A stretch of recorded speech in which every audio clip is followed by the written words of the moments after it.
کہاں گئے ان کے منصب، کہاں گئی ان کی دولت، کہاں گیا ان کا پاور؟ سب کچھ ختم ہو گیا، کیونکہ کل من علیہا فان، میرے رب کا اعلان ہے کہ ہر ایک نے فانی ہونا ہے۔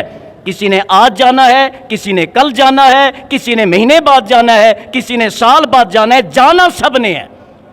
اور جانے کے بعد میرا رب فرماتا ہے فَمَن يَعْمَلْ مِثْقَالَ ذَرَّةٍ خَيْرًا يَرَى وَمَن يَعْمَلْ مِثْقَالَ ذَرَّةٍ شَرًّا يَرَى۔ پھر ذرہ برابر نیکی بھی آگے پہنچی ہوئی ہوگی، اور ذرہ برابر کہ اگر میں جابر کے سامنے، ظالم کے سامنے آواز حق بلند نہیں کروں گا تو میری زندگی میں اضافہ ہو جائے گا، تو اللہ فرماتا ہے ایسا بھی نہیں ہے۔ لن یؤخر اللہ نفسا اذا جاء اجلها، جب وقت مقررہ پورا ہو گیا پھر اللہ ایک لمحے کی بھی تاخیر نہیں فرماتا، آپ کی زندگی ختم ہو کر رہے گی۔ اب اگر تمہیں یہ خطرہ ہے، سورۃ التوبہ 11واں پارہ اور آیت نمبر 119، ارشاد باری تعالی ہے یا ایھا الذین آمنوا اتقوا اللہ،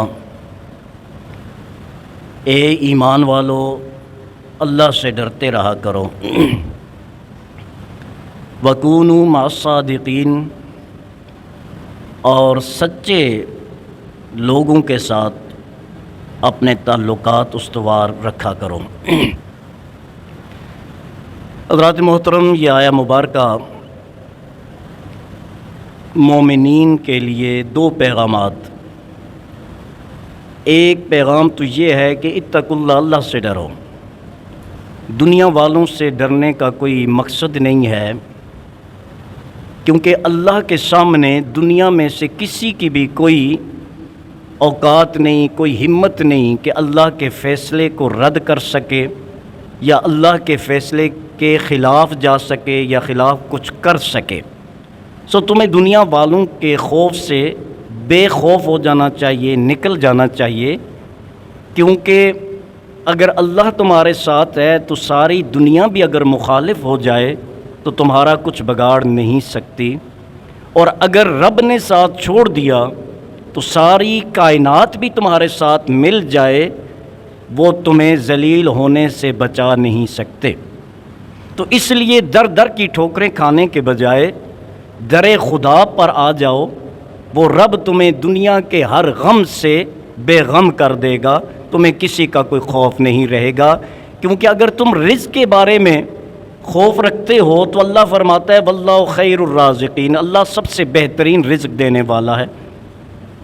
اگر تم موت اور زندگی سے ڈرتے ہو کہ اگر کسی جابر کے سامنے حق گوئی سے کام لیا تو زندگی لے لے گا، تو اللہ فرماتا ہے یحیی و یمیت، اللہ ہی زندگی عطا فرماتا ہے اور اللہ ہی موت دیتا ہے۔ پھر اگر تمہارے ذہن میں یہ خیال آئے کہ اگر میں جابر کے سامنے، ظالم کے سامنے آواز حق بلند نہیں کروں گا تو میری زندگی میں اضافہ ہو جائے گا، تو اللہ فرماتا ہے ایسا بھی نہیں ہے۔ لن یؤخر اللہ نفسا اذا جاء اجلها، جب وقت مقررہ پورا ہو گیا پھر اللہ ایک لمحے کی بھی تاخیر نہیں فرماتا، آپ کی زندگی ختم ہو کر رہے گی۔ اب اگر تمہیں یہ خطرہ ہے کہ ہمیں عزت ملی ہوئی ہے، یہ عزت ضائع ہو جائے گی، تو اللہ فرماتا ہے وَتُعِزُّ مَن تَشَاءُ وَتُذِلُّ مَن تَشَاءُ، میں جسے چاہتا ہوں عزت عطا فرماتا ہوں، میں جسے چاہوں ذلیل کر دیتا ہوں، یعنی عزت بھی میرے ہاتھ میں ہے اور ذلت بھی میرے ہاتھ میں ہے۔ دنیا والوں سے نہ تمہیں عزت مل سکتی ہے اور دنیا والے نہ تمہیں ذلیل کر سکتے ہیں، لہٰذا عزت میرے پاس، ذلت میرے پاس، رزق میرے پاس، زندگی میرے پاس، موت میرے پاس۔ تو ایک انسان ڈرتا کن چیزوں سے ہے؟ تو انسان ڈرتا ہے بے روزگار ہونے سے، معاشی بدحالی سے، رزق میں تنگی سے ڈرتا ہے۔ اللہ فرماتا ہے دنیا والے تو تجھے رزق دے ہی نہیں سکتے، میں نہ چاہوں تو تیرا یہ نوالا جو ہے نا، کھانے کا نوالا، ہاتھ میں اٹھا کے منہ کے قریب بھی تو لے جانا، تیرے منہ پہ نہیں، منہ کے اندر نہیں پہنچے گا اگر تیرا رب نہ چاہے، اور اگر تو نے منہ میں ڈال دیا تو تیرے معدے تک نہیں پہنچے گا، اور رستے میں ہی تیرے لیے وبال جاں بن جائے گا۔ تو رزق میرے پاس ہے۔ رہی عزت کی بات تو اللہ فرماتا ہے